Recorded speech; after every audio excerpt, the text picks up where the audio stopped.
या पद्धतीने जर तुम्ही भाजी बनवली तर तुम्हाला पण नक्की आवडेल।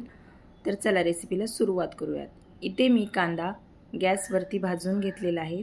तुम्ही कढईमध्ये पण बारीक कट करून याला परतून घेऊ शकता। हे पहा अशा पद्धतीने।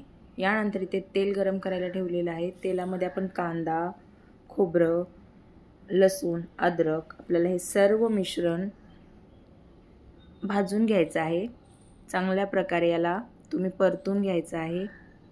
हे पहा अशा पद्धतीने आपल्याला सर्व कांदा, खोबरं, अद्रक, लसूण हे सर्व मिश्रण गॅसवरती भाजून घ्यायचं आहे।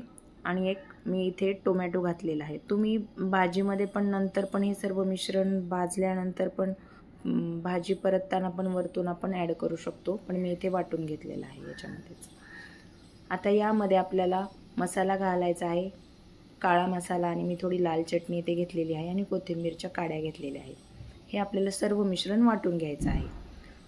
पातेलं गरम करायला ठेवलेलं आहे। यामध्ये 2 चमचे तेल घालून जिरे मोहरी घातली आहे, चिमूटभर हळद घातली आहे आणि फ्लावर आणि बटाटा याला बारीक असं कट करून घ्यायचं आहे। स्वच्छ धुवून घ्यायचं आहे 2 ते 3 पाण्यामध्ये आणि चांगल्या पद्धतीने याला परतून घ्यायचं आहे।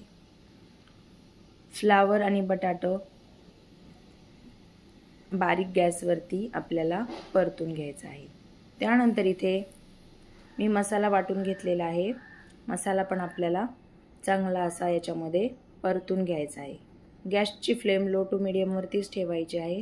कमी गॅसवरती आपल्याला ही सर्व भाजी शिजवून घ्यायची आहे। यामध्ये आपण कोथिंबीर घालणार आहोत। कोथिंबीर घातल्यानंतर पण याला थोडंसं फिरवून घ्यायचं आहे।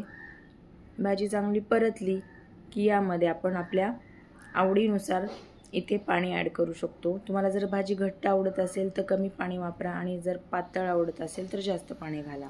पाणी शक्यतो याच्यामध्ये गरमच घाला, त्यामुळे भाजी अजून छान लागते।